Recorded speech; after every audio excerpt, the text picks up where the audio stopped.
Perfect perfect perfect ID नीचे करो अरे ज्यादा नीचे अरे आईडी नीचे करो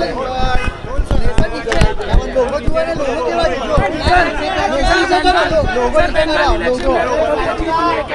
लोगो थोड़ी नीचे रखो देखिए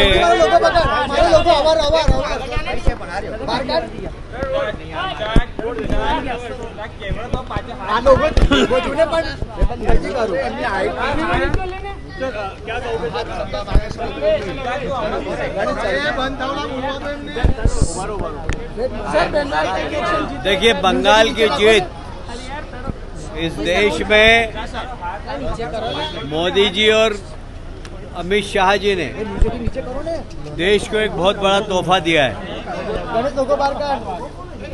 हमने बहुत सारे राज्य जीते हैं पर बंगाल की जीत की बात अलग है। यह वैसे ही इस देश को तोहफा है जैसे धारा 370 हटाई गई, सीएए लाया गया, या हम ये कहें कि देश से नक्सलवाद साफ हुआ। ऐसे ही बंगाल की जीत भी इस देश के देशवासियों के लिए बहुत प्रसन्नता की बात, क्योंकि बंगाल जो राष्ट्रभक्तों का प्रदेश था, जहाँ वंदे मातरम गीत का सृजन हुआ, जहाँ बंकिम चंद्र चट्टोपाध्याय जी और रविन्द्रनाथ टैगोर जैसे लोगों ने देशभक्ति के गीत गाकर क्रांतिकारियों को खड़ा किया था, वह प्रदेश अब देश विरोधी गतिविधियों का केंद्र बनता जा रहा था और वहाँ की सरकार देश विरोधी गतिविधियों का केंद्र चलाने वाले लोगों को संरक्षण देती थी। इसलिए बंगाल में एक राष्ट्रवादी विचारधारा की सरकार आना चाहिए थी और हमें प्रसन्नता है कि मोदी जी के नेतृत्व में, अमित शाह जी के नेतृत्व में बंगाल में अब राष्ट्रवादी विचारधारा की सरकार बनी है। सीमावर्ती प्रांत कोई भी हो, वहाँ पर यदि राष्ट्रवादी विचारधारा की सरकार बनती है तो उससे देश को फायदा होता है।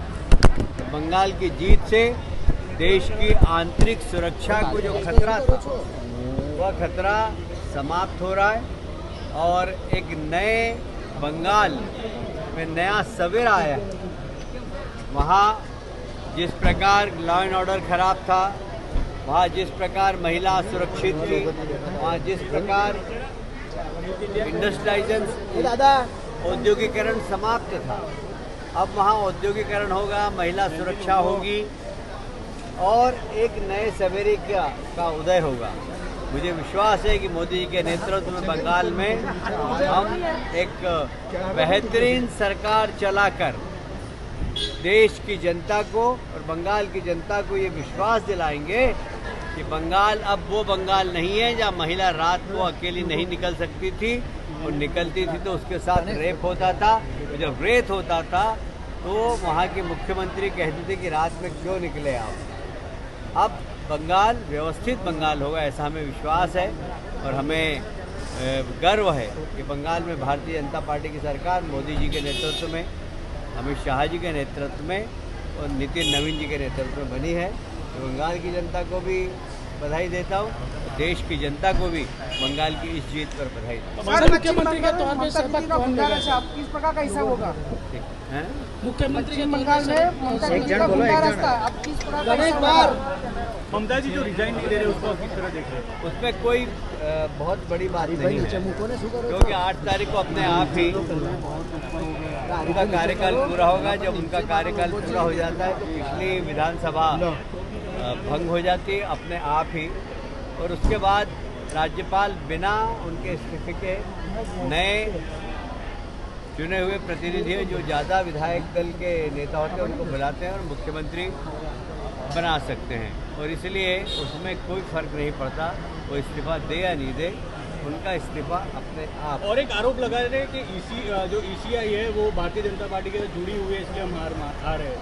देखिए, सुबह तक या एक दिन पहले तक उनके सारे प्रवक्ता और नेता कहते थे कि 200 टीएमसी की सीट आएगी, और जैसे ही हारने लगे वैसे इलेक्शन कमीशन पर उन्होंने निशाना लगाया। इस देश में विपक्षी दलों में एक फैशन हो गया, जीत गए तो हमारी क्षमता से जीते, कांग्रेस केरल में जीत गई तो हमारी क्षमता से जीती, हार गए तो इलेक्शन कमीशन, SIR, EVM, ये सारे आरोप लगाते हैं। जबकि मैं कह सकता हूँ बहुत जवाबदारी से और बहुत गंभीरता से कि 40 साल में पहली बार बंगाल में निष्पक्ष चुनाव हुए। न CPM के राज में निष्पक्ष चुनाव होते थे, न